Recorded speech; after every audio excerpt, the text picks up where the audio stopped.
We've looked at one side of the equation, the changes we put in place at the societal level to possibly solve the gun problem in America. But what about the individuals who commit crimes in the first place? Is there something deeper to the gun problem that is making America the so-called country of homicide? Is there a higher moral standard or philosophy society's missing that might make individuals less likely to use guns in the first place?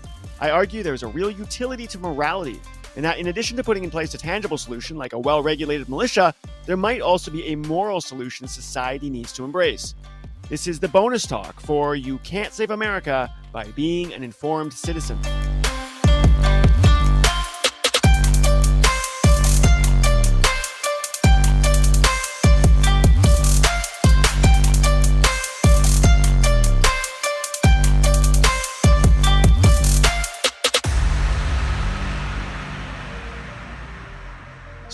So we have to recognize the fact that no matter what, people are going to have access to guns, right? I talked about this. It's this kind of technological inevitability, and the guns are going to be there. So we can put the physical solutions in place, like well-regulated militia, but there's still going to be guns. And so it kind of comes back to the people. What can we do at the individual level? Are we missing something that would stop so many would-be criminals from potentially happening and then using the gun in those heated moments? Well, if you think about that, the only thing kind of left, if you're definitely going to have guns, is some kind of higher moral standard or philosophy that would have to exist within the individual, within their worldview, that would prevent them from, one, either getting into these situations in the first place, or two, if they are in that situation, that they could rise to that higher level, kind of keep that in their mind and say, look, I really don't want to commit something that I know is wrong. So if we kind of define what moral means, right? It means to be concerned with the principles of right and wrong behavior and the goodness or badness of human character. And I think a lot of us could easily argue that that's something that's kind of missing in today's society, right? What is the higher kind of reason or purpose or philosophy or morality that people can appeal to, or that they do appeal to? I mean, most people don't, right?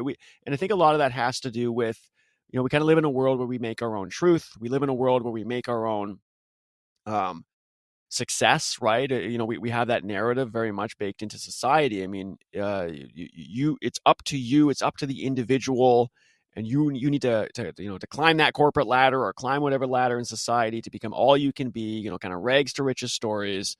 Or if you don't really take that kind of individualistic kind of, it's all about me, you might kind of blame society. Maybe you think, well, we just have to have society be the way it's supposed to be. We need to put, pass bills and pass kind of social solutions in order to make, my life better. There's kind of the right versus left mentality there, but neither of those are necessarily saying, what about the moral or philosophical ideals that we should be living up to? Because there is that other side of the equation where the person being in that heated moment with a gun, let's talk about that. I mean, and the first one is would they even get into that situation to begin with? So if you look at a lot of these crimes that get committed, a lot of times it's, lower income or troubled individuals that maybe didn't have access to as much opportunity as other people did. And so there's kind of a breakdown of family structure that's happening there. We know that a lot of individuals that get into these crimes are missing, let's say, a father figure, or there's a breakdown in the family. So it's not just, you can't just look at an individual, they're evil or they're bad, or, that's one of those criminals. There's this whole background and kind of missing moral fabric, if you will, to that individual's life, often, not always, but often. And I think it makes sense from, kind of a mental health perspective to think about how that might play a role in putting an individual in these situations in the first place. Why are they finding themselves in a situation where, the guns are coming out, or there's the heated debate happening? You got all kinds of things in the news. You got one just happened where, I think a lady was ordering French fries and her fries were cold and she started complaining, and then she was FaceTiming. I forget if it was her husband, boyfriend, or maybe it was her brother or something. And then, that guy came in, and then they had this big altercation. Then he pulled out a gun, and then he ended up shooting the person that was working at McDonald's. I mean, these situations should just not happen, right? I mean, it's one thing to get into a bit of a heated debate with someone in retail or at a food, at a restaurant or something like that. But to and again, the guns are going to be there probably because people right now have access to guns, and that technology is not going to go away. And who knows if the militia solution is ever going to happen.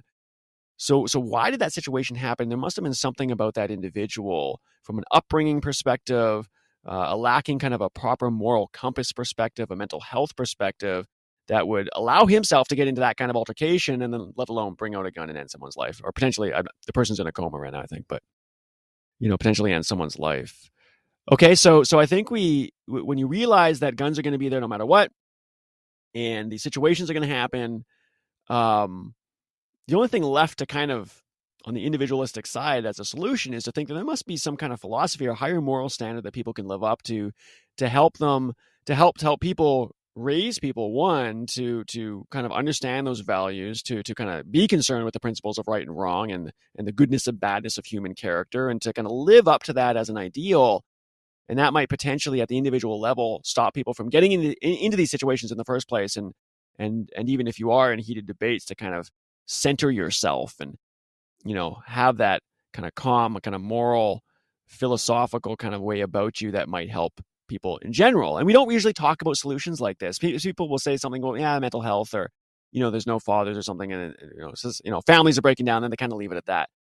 But there's a real, as I will argue in this bonus talk, there is a real utility in life to having that kind of higher moral standard in your life. And I think we need to raise people to understand the importance of morality and of character, the ability to discriminate between the goodness and badness of human character, to have higher ideals to live up to. I don't think it can just be about just try to improve your life, just try to improve your life and be all you can be and climb the corporate ladder. But but why? I mean, why are you doing that? There has to be something deeper. There has to be a bigger kind of target there, I think.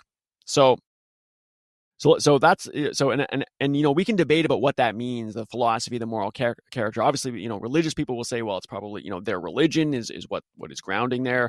And I think that's not a bad argument. I mean, I think religion has been very, very stabilizing in a lot of ways to society, far from perfect. It's got all kinds of problems as well. But, religion has played a major stabilizing role in society for a reason. And, or there's other philosophies, there's like Stoicism and there's different things. And I don't know that if anybody has, the exact right solution, but I think we should agree on the fact that a kind of higher moral standard or moral fabric, an agreed upon moral fabric in society, would be a good thing. And I think that brings it back to this gun problem in America and to the mental health of individuals. To stop you from putting someone in that situation to begin with, and maybe not using the gun to begin with. It's not going to be a perfect solution, but there has to be something in the individual that I think we're missing in society. We don't put a lot of focus on morality, right? We kind of want to define our own truth and just go with it that way. So let me just really quickly kind of pull back the mechanism that I think is at play here. Why would something like a moral fabric demonstrably be good as a solution? I mean, is it real? Does it, because it's easy to sound wishy-washy about it. Oh, you should just care about morality, right? You should just have a higher kind of ideal that you can work towards. And you should just, be concerned with the principles of right and wrong. And everyone, yeah, okay, fine. And then they but there's a real mechanism behind why that is and why that would be good for society and why that's good if individuals want to improve their life. Okay. So there's a real utility to morality. And so if you think about the mechanism, so think about getting into a debate with somebody and you're both arguing, for or against something, right? Now, if you just get together and you both kind of just start arguing, okay, so there's no framework. You're not concerned with like the logical framework of how ideas and concepts work together. You're not really concerned with logic. You're not necessarily concerned with making a good argument or what defines a good argument. You're kind of just going at each other. Well, it very quickly becomes very polarized, and nobody's really there to learn. Nobody is there to, try to kind of converge towards some better truth. They're just there to win. And so these aren't in a sense not even really debates, right? They're just kind of arguments, and you're just kind of going back and forth. And sometimes they can be educational, but they don't converge to anything. You see this a lot on social media where people will go back and forth. They're not there to try to kind of reach a higher truth or admit if they were wrong that the other person made a really good point and I'm going to consider it. They're really just kind of remaining polarized on it. Well, the reason is because there's not an agreed upon kind of framework or structure in place that you're both working towards. Okay, so no matter how much you agree with someone, if you want to get into a debate with them, you both have to agree that, logic is a good thing and that there is a way to kind of, connect your premises to the conclusion to make a good argument, to make a sound argument, right? Remember our logic episode, right? And again, there are limits to this, but you would still agree that there is such a thing as making a good argument. And that way, that if you start kind of going at each other and getting into a debate, getting into an argument even, you could still converge to some, okay, well, you did make a good point here, and then, well, maybe I made a good point here. Maybe I was kind of had some sophistry here, right? I didn't really make a good argument here because I didn't really back up the premises. At some level, kind of higher level of abstraction, if you will, you have to agree that there is kind of a higher good thing happening here, right? Even though we're disagreeing on the details. And that's really what it comes down to. At the higher level of abstraction, those are the things that there has to be something that the people getting together agree on, okay? And then at the lower level details, that's where you can kind of disagree. And this happens all over the place. In fact, it happens as a general mechanism in nature, that the higher level pieces are the ones that are more invariant, right? They are more immovable. They are the deeper kind of truths. But the lower level details are constantly in flux. They're going this way, they're going that way. And that's what you want for tractability of hard problems. The lower level details should be in flux. I say, details are meant to die, right? Details come and go. They're in flux. They're wishy-washy. And because you want that variation to basically, as I say, sample the possibility space, right? Take many different paths, try a lot of different things. I was talking about the ant colony in this episode, right? A lot of different ants trying a lot of different paths. But at the higher level of abstraction is kind of the true goal, the true target, the thing that has to be agreed upon, like finding the shortest path with ant colonies, or the logical structure of a good argument. If a company has a company vision, which they do, right? So take an organization, they have a company vision. That high level company vision, which lacks a lot of detail, is something that everybody, pretty much has to agree with, right? Or should, if you're working for the company. If you don't agree with a company vision and direction, you probably shouldn't be working at that organization. But how to achieve that company vision can totally be in flux, right? People will find different ways and different strategies. And, Joe Bob over here thinks we're supposed to do this, and Samantha over here thinks we're supposed to be doing that. But and you want that kind of good friction at the lower level details, because that's where creativity comes from and flexibility comes from. But the higher level of abstraction of the company vision is something that everyone has to agree with, okay? So this is whether you're talking about, ant colonies in nature or organizations and how they run successfully, you have to have this kind of mechanism in place where the higher level agreed upon targets are there, and they move very slowly, if at all, but the lower level details are expected to be in flux. Okay, so how does this relate to something like the gun law and this kind of philosophy, this moral standard? Well, the morality, the moral fabric that I'm talking about would be something like the high level targets or the high level of abstraction that people are supposed to all agree on, right? That is the moral fabric of society that I think we're missing. However you want to define that morality, whether that's something from a religion, something that's spiritual, something that's philosophical, maybe it's a type of philosophy. Again, we can get into what that means, and and that's okay. We can have that debate, right? If we all agree that a moral fabric is important, but that shared kind of morality about being concerned with the principles of right and wrong behavior, the goodness or badness of human character, those kind of moral dimensions of life. If we agree that that is important, that is kind of the ultimate truth to something, then the lower level details, can exist in life. And I think so. When I think it comes to the gun law, there's a better chance of raising people with a good kind of moral code. There's a reason that everybody kind of doesn't want to just get into conflicts. There's a reason why you might not pull a gun in the first place, right? But now think about a society that doesn't have that moral fabric, that doesn't have that kind of shared high-level abstraction of what is good and what is right is wrong. And you might say, well, is that real? I mean, isn't everyone kind of moral? Well, if you think about the world we're living in, it's very kind of this postmodern kind of moral relativistic world, right? So moral relativism is where you basically just make your own truth. And that's very, very much kind of a narrative in today's society, right? We're kind of pulling away from a lot of these religions. We're getting more secular. We're pulling away from a lot of institutions that have been in place over time that would maybe provide a kind of moral fabric. Now, I'm not arguing for any one religion right now. I'm not even saying who's to say if it's religion, maybe it's philosophy. That's a different conversation we can get into. But we are, as a society, pulling away from some kind of shared moral fabric and instead kind of existing as a group of people that say, just make your own truth, right? It's all about you. maybe you fight for changes in the system, or maybe you want to kind of entrepreneurial and embrace capitalism and go from rags to riches, whatever that story is. But it's not about some higher morality. It's really about you. It's all on you. You need to be the change, right? You need to be the change.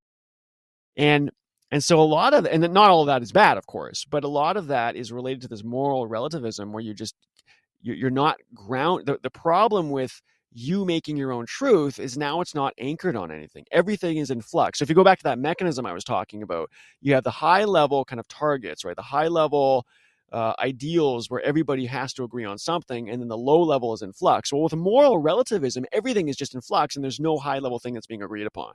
Right. Imagine that debate example again. If I'm going to go debate with someone and I make my own truth, well, there's nothing that we need to agree on, because I just make my own truth. You can say, well, you made a bad argument. I'll say, well, no, I didn't. It's my truth. It's my lived experience, whatever it is. I can say, you made a bad argument. You can say, well, no, it's not. Right. And that's not to say lived experience and things like this is not important. Of course, those are very important. Those details are very important, but they're not the ultimate truth of something. There has to be something agreed upon. Okay. And again, stepping back, this isn't specifically about gun law or any other kind of issue. It doesn't matter. What I do on NonTrivial is I step back and I look at the mechanism as a mechanism that makes hard problems tractable. We know that there has to be a higher level abstraction that acts as a target that the entire system, quote unquote, agrees upon and works towards, right? And that target is something that ultimately you never reach, right? It's a goal that you don't really completely reach, but it's a target that you work towards. So all the things that are in flux kind of are in service to something that is higher, something that is a higher reason. And you have to have an agreed upon within the organization or within society or within two people in a debate, an agreed upon understanding that higher level thing is the ultimate goal, no matter how much we disagree. Okay. So I think, again, just kind of going back, we've got two sides of the equation here. We've got things we can do at kind of the societal level, and then we've got things that we can do in the individual who's actually committing the crime. In the main episode, I talked about, putting something like a true regulated militia, and I gave the mechanisms and reasoning behind that as kind of a societal, tangible solution we could put in place.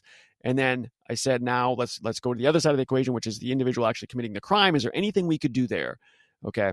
And then I said, I think this, if you realize that, guns and that kind of technology is all inevitable, then the only thing left is some kind of higher moral standard, right? There must be something about the individual and the way they view the world and their own mental health that would prevent them from getting into these situations in the first place, and potentially, even if they are in that situation, not, doing something like pulling a trigger. And so there must be some kind of higher, moral standard, moral compass, moral fabric to society or philosophy that could exist within the individual that would, really help them in situations and help the upbringing of, let's say, their own children, to kind of have a much healthier worldview, because most of us would agree that it's not good to be put in those situations. Okay. And mental health might play a role there. And then we talked about the mechanism of why that is. So at the high level, there are things that must be agreed upon. And so something like a moral standard or a moral fabric of society is, no matter how different we are, if we all agree that is the ultimate truth, then that's going to make hard problems much more tractable. And at the lower level, those details can be different. But if we live in a society where it's only about the details being different, it's only about your lived experience, it's only about you making your own truth, then all you have is the flux part of the equation, part of the mechanism. All you have is the variation part of things. It's like you're the ants in the ant colony, and you're going all the different directions, which is a really, really important part of the problem solving. But that's all you have. You don't have the higher level goal of, trying to find the shortest path between 2 points. In a debate, you got all the difference of opinions and what about this, and I think this and I think that, and that's all great, and all that friction is awesome, but you don't have the agreed upon high level logical framework in place that said, look, there is such thing as a good argument and there's such thing as a bad argument, right? If you take away the high level piece of that mechanism, then you no longer converge towards a solution, right? Debates no longer converge, right? They just remain as arguments. They become polarized, and so society no longer converges to solutions if everybody just keeps making their own truth. So there should be some higher standard. Okay, so I think there's a real so just as a solution to kind of this whole thing, I think we have to step back and recognize that we talk about morality or having a good philosophy in life and whatever your version of that, whether that's religion or something, it's not all just kind of, oh yeah, that's nice. Of course we should know the difference between good and bad. No, there's a real utility to this. There's a real utility in life to understanding how to have a healthy mental state and to have a higher ideal. And the reason why this is ultimately a good thing is because, again, from a mechanistic standpoint, there has to be a higher level target that things try to converge towards. And so if you only make your own truth in that kind of moral relativistic sense, what is the higher thing that you're trying to achieve? What is the higher reason for doing something, right? And remember we talked about in Return to Magic, right? Like a lot of people were making a lot of technological and scientific progress, were doing it for reasons that weren't necessarily related to science and technology directly, right? They had this kind of higher belief in something. And whether the thing you're believing in is real or not, at some sense doesn't even matter. It's having something higher. Your goals are supposed to be things that you don't achieve, right? They're supposed to be so high that you can't really quite achieve them. But that's what keeps driving you forward. That's what gives you the reason to get up in the morning. That's what keeps pushing you and motivating you kind of naively to enter the world and to create things. And as a byproduct of doing that, you get things like technological innovation, scientific innovation. Your personal life will be much more improved, regardless of whether the thing that you're aiming towards is even real or not. In some sense, that doesn't even matter. It might matter to you kind of as an individual, but it doesn't really matter, right? In fact, the more you do believe it's real, the better, because the more you'll aim for it. But you have to have a target that you don't quite reach. But if everybody's making their own truth, what's the target? There has to be something bigger than you, bigger than yourself. Okay. So yeah, that's all I want to say in this bonus talk is that, again, we put the kind of tangible thing in place. I think the gun militia makes sense for mechanistic reasons that I explained in the original episode. But the other side of this equation is, the morality. We're missing some kind of agreed upon level of abstraction in society that's related to, being concerned with the principles of right and wrong behavior.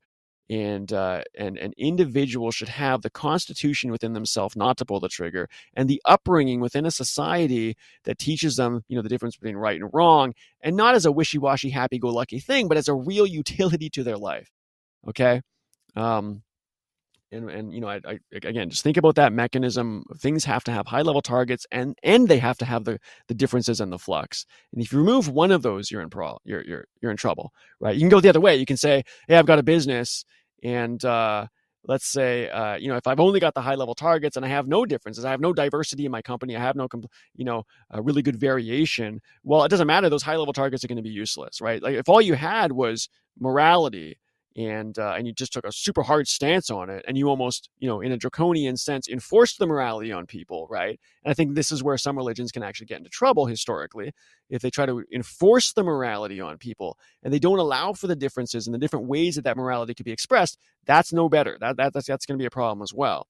And then the other side of that, which is kind of where we are now, is if you remove the high level targets and you don't have a moral shared fabric in society, but you just have the differences and the lived experiences, and everybody can kind of make their own truth, that's also going to be a problem, because then there's no higher level goal to work towards. You have to have both.